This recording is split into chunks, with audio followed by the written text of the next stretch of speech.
आजच्या आपल्या गोष्टीचं नाव आहे रात्रीस खेळ चाले। गोष्ट सुरू करण्याआधी जर कोणी ह्या चॅनलवर पहिल्यांदाच आले असाल तर त्यांनी ह्या चॅनलला सबस्क्राईब करायला विसरू नका। चला तर मग अजिबात वेळ न घालवता गोष्टीला सुरुवात करूया।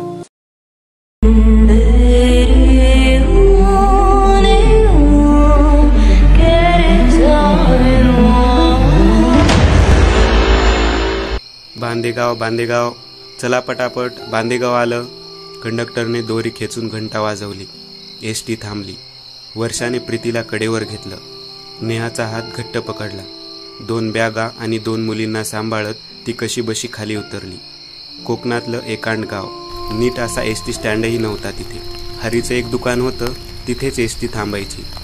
हरीने दुकानाबाहेर एक बाकडं ठेवलं होतं प्रवाशांना बसण्याकरता, म्हणून बुड टेकायला तरी मिळे प्रवाशांना।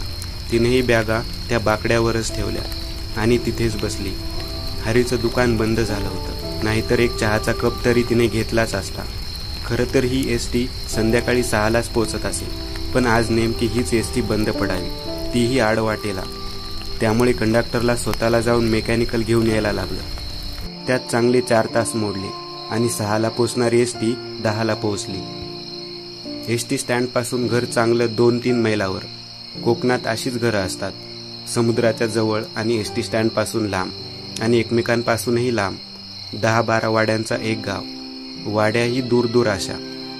काळ्या दगडांचा कातळ 2-2.5 मैलांचा।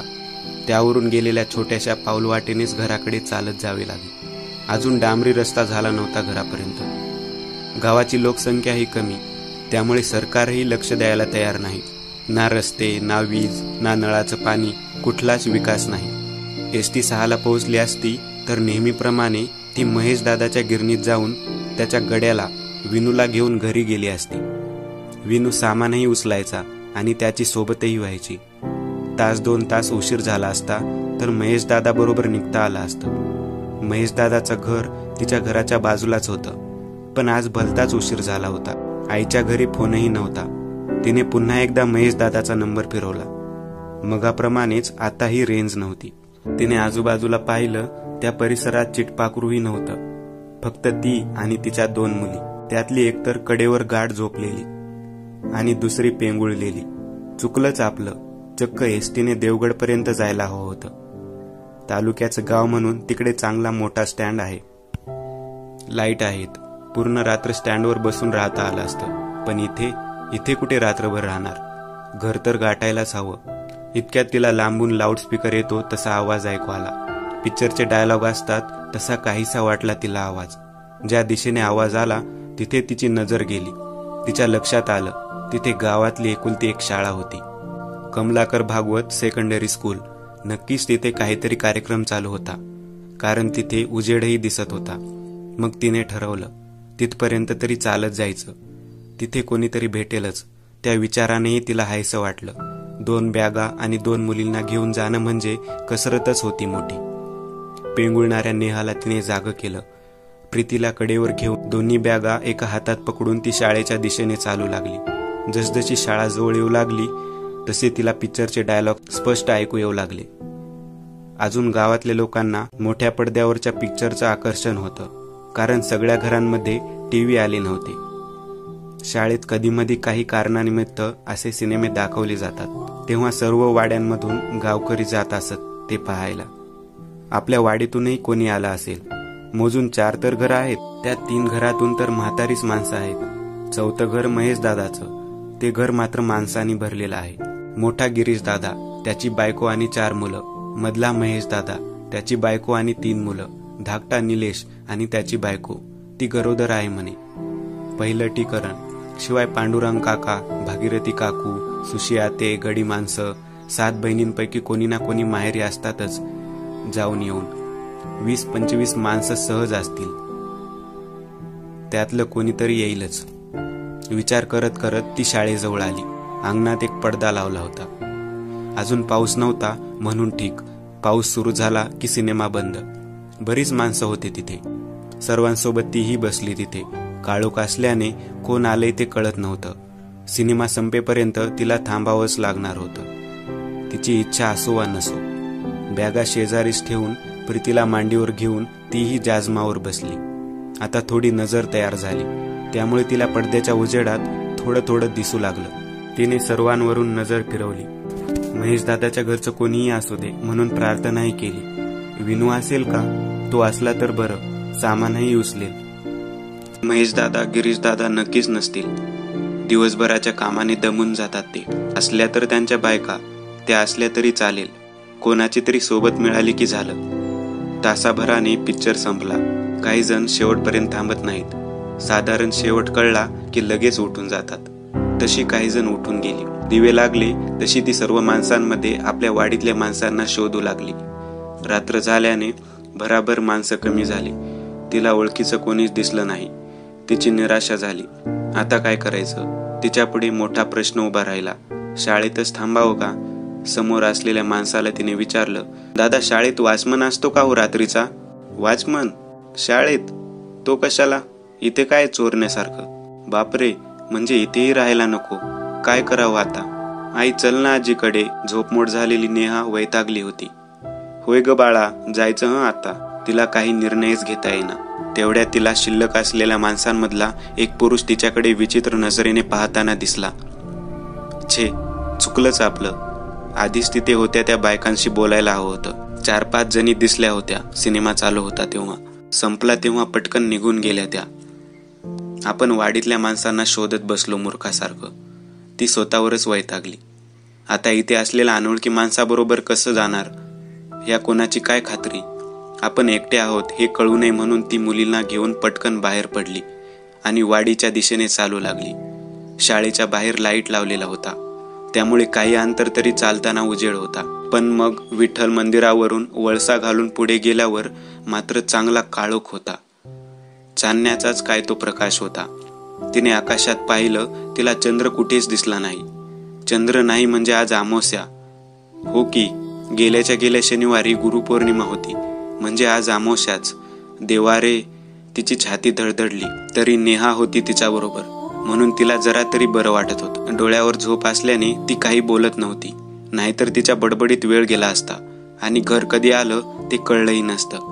कोणी सांगितलेल्या अमावस्याच्या कितीतरी गोष्टी तिला आठवल्या. आपला एकटीने निघायचा निर्णय चुकला तर नाही. इथे जाताना मध्ये 2-4 घरं लागतात. इथल्याच एखाद्या घराची कडी वाजवावी आणि रात्र त्या घरातच घालावी का?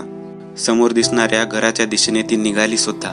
थोडं पुढे होऊन तिने गडग्यावरची काठी सरकवणार तेवढ्या त्या घराच्या आवारात झोपलेलं कुत्रं जागं झालं आणि जोरजोरात भुंकू लागलं. तिला मुळीच धीर झाला नाही पुढे व्हायचा. नेहा तर चक्क रडायलाच लागली. ती आणि नेहा जीव मुठीत घेऊन धावल्या. कुत्रं भुंकायचं थांबलं तेव्हाच त्या थांबल्या. तिथेच एक झाड आणि झाडाभोवती पार दिसला. तिने तिच्या बॅगा तिथेच पारावर ठेवल्या आणि ती सरळ मांडी घालून पारावर बसली. प्रीती तिच्या मांडीवर झोपली होती. थोडा वेळ दम खाल्ल्यावर तिला बरं वाटलं. आता इथे झाडाच्या पानाचा झुळझुळ वारा पण येत होता आणि सळसळ आवाजही येत होता. तिचं झाडाकडे लक्ष गेलं तर ते नेमकं पिंपळाचं झाड होतं. पिंपळावर मुंजा असतो म्हणे. आई, मुंबईला जाऊया. मला इथे भीती वाटते. लाईट पण नाही तिथे मुंबईसारखे. हो बाळा, जाऊ मुंबईला. पण आता गाडी कुठं आहे? त्यामुळे घरीच जावं लागेल ना आजीच्या. आणि घाबरतेस कसली? मी आहे ना बरोबर. मग तिने नेहाला समजावलं खरं, पण मनातून तीच घाबरली होती. चल निघूया, असं म्हणून तिने प्रीतीला कडेवर घेतलं. मांडी सोडवली आणि पाय खाली जमिनीवर ठेवणार तोच तिला 4-5 फुटाचा मोठा साप सळसळत जाताना दिसला. बापरे, आता आपला किंवा नेहाचा पाय पडला असता सापावर तर? तिला कल्पनाही करवेना.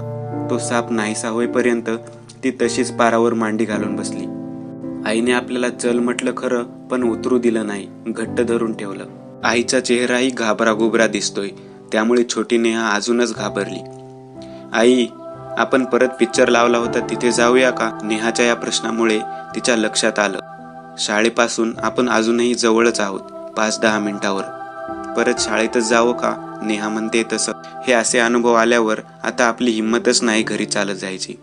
शिवाय एवढं वजं घेऊन जमेल असं नाही वाटत. म्हणून ती परत वळली आणि झपाझप चालत शाळेजवळ आली. आता तर शाळेत कोणीही नव्हतं. सिनेमा लावणारे पण सगळं गुंडाळून निघून गेले होते. शाळेचं मैदान ओलांडून ती बिल्डिंग मध्ये आली. पायऱ्यांच्या बाजूच्या जागेत तिने बॅगा ठेवल्या आणि तिथेच बसकन मारली. ती बसली तोच पाऊस सुरू झाला. आपण शाळेत परतायचा निर्णय घेतला ते बरंच झालं, नाहीतर त्या रस्त्यात बॅगा उघडून नेहाचा रेनकोट, आपली छत्री काढा, सगळं सामान सावरत छत्री घेऊन चला, अगदी वाट लागली असते आपली. इथे पॅसेजमध्ये बसून रात्र काढायची आणि परत एखादं कुत्रं वगैरे आलं तर.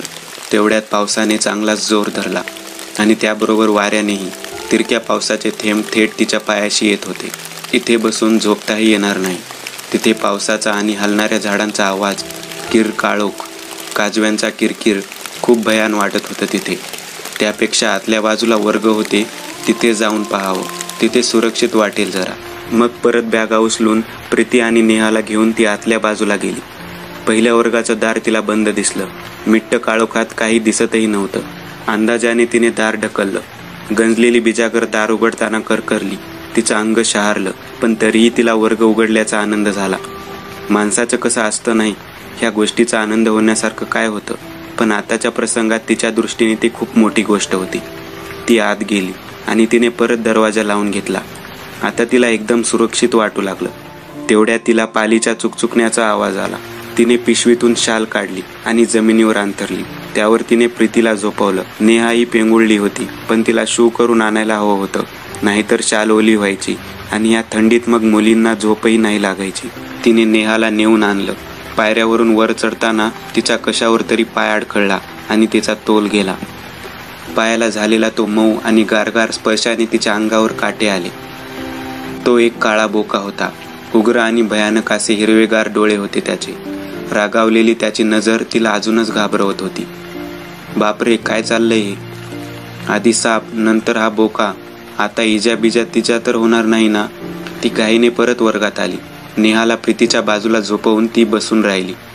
आता सुरक्षित झाल्यावर तिलाही थोडी थोडी झोप येऊ लागली होती, पण शालीवर झोपायला मुळीच जागा नव्हती. ह्या इथल्याच एखाद्या बाकावर झोपावं. लगेच ती उठली आणि अंधारात चाचपडत अंदाजाने तिने खिडकीच्या बाजूच्या लाईनीतला बेंच गाठला. ती बसली तीच कोणाच्या तरी पायावर. ती व्यक्तीही दचकून उठून बसली. वर्षाची पाचावर धारण बसली. हे आता इथे कोण बाकावर? खिडकीतून येणाऱ्या अपुऱ्या प्रकाशात ती बाई असल्याचं तिला जाणवलं. ती बाई डोळे चोळत म्हणाली, कोण तुम्ही? हायसर काय करतास इतक्या रात्री? आणि पिक्चर संपलो. मी वर्षा. आणि तुम्ही कोण? इतक्यात जोरात वीज चमकली आणि त्या उजेडात ती तिला स्पष्ट दिसली. ही तर शांता, शेजारच्या निलेशची बायको, आपल्याच वाडीतली. तिला खूप आनंद झाला. वर्षा म्हणजे बोरकरीन बाईची चेडू ना? होय, ओळखलंस ना? हो तर, लग्नाच्या दुसऱ्या दिवशी मी आले होते पाया पडूक, तेव्हा तुम्ही होतात. तुम्हीच ओटी भरली होती माझी. हो बरोबर, पण तू इथे कशी? काय झालं ताई? मी पिक्चर बघू इले, वहिनी आणि ह्यांच्या वांगडा. वहिनी म्हणजे महेशदादांची बाईल. हो माहीत आहे, तिला सिनेमाची खूप आवड. होय, तर मी वहिनीची बहीण आणि हे असे इल्लोय. पण मग माका कंटाळा इलो आणि झोपही इली. तेवढ्यात हे मध्येच उठले. माका वाटला ते घरी चालले म्हणान. मी पण वहिनीक जाते सांगून उठले.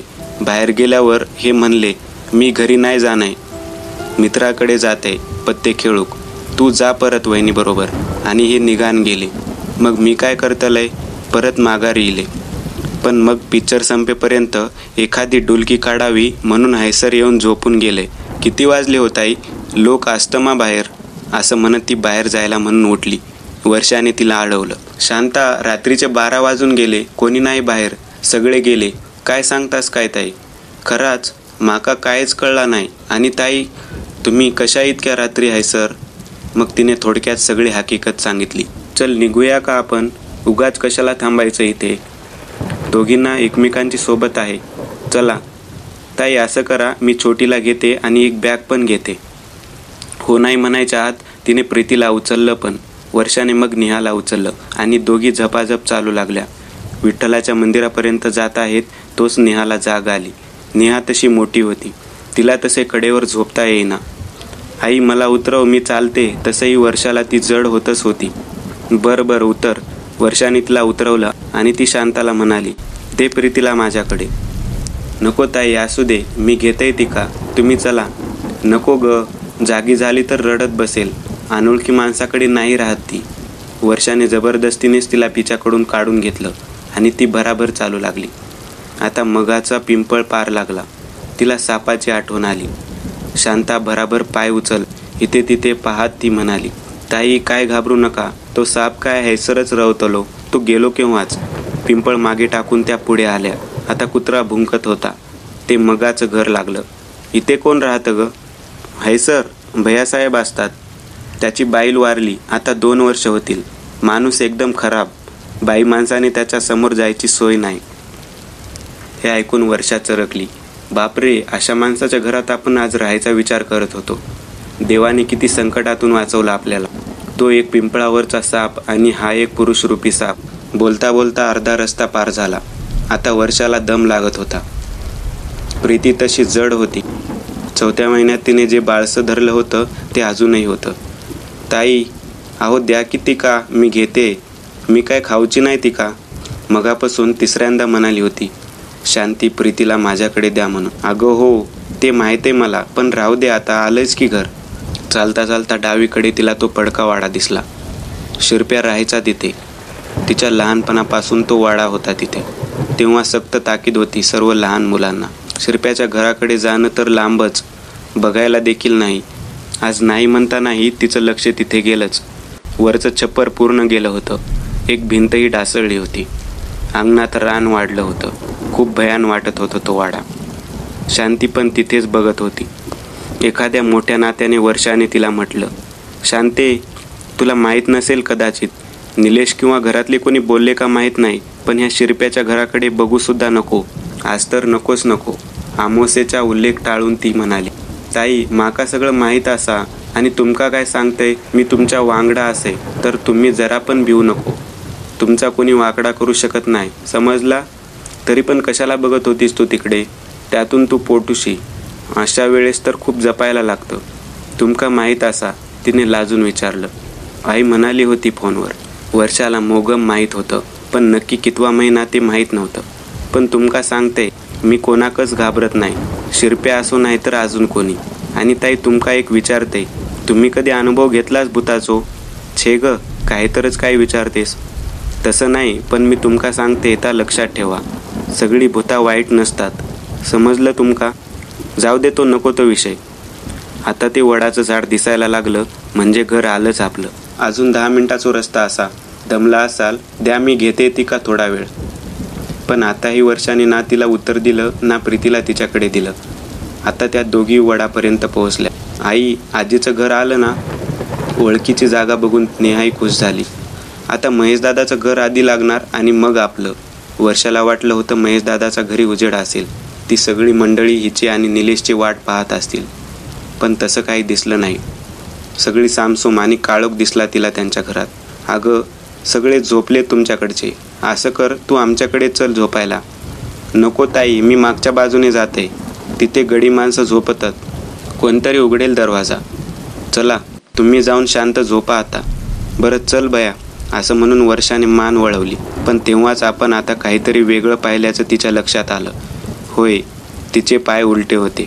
शांतीचे पाय उलटे होते की भास होता तो. 2-4 पावलं पुढे आल्याने आता त्यांच्या घराचा मागचा भाग तिच्या नजरेआड झाला होता.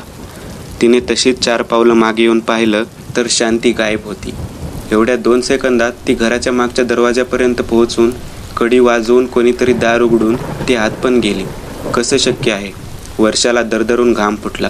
छातीत धडधड वाढली. ती तशीच तिथून सुसाट धावत आपल्या घरापर्यंत पोहोचली. समोर आईला बघताच ती आईच्या गळ्यात पडली आणि तिला चक्कर आली. जेव्हा तिला जाग आली तेव्हा सकाळ झाली होती. आई तिच्या उशाशी बसून होती. उठल्या उठल्या ती काही बोलणार तेवढ्यात आई म्हणाली, थांब जरा, आधी देवाकडे साखर ठेवते मग बोलूया. आई परतल्यावर वर्षाने विषय काढला. आईला तिने रात्रीची सर्व हकीकत सांगितली आणि म्हणाली, आई शांती आहे ना ग? मला तो उलट्या पायांचा भासच झाला असेल ना? त्यावर आई म्हणाली, तुका काय सांगू मी आता? एकच सांगते, तू मोठ्या संकटातून वाचलीस गो बया. तुझी दृष्टच काढून टाकून होई. अगो शांता गेल्याच महिन्यात गेला. नाही तर कालचा प्रसंग ती सगळ्यांना सांगेल आणि मग सर्वच गावातले त्या तिखट मीठ लावून शांतीचं नाव खराब करून टाकतील. म्हणून ती आईला म्हणाली, आई आता ही गोष्ट फक्त तुझ्यात नि माझ्यात राहील. खरंच सांगते आई, तुला वाटतं तसं काहीच नाही. तिचा हेतू चांगलाच होता ग. उलट मला धाप लागत होती म्हणून ती तसं म्हणत होती.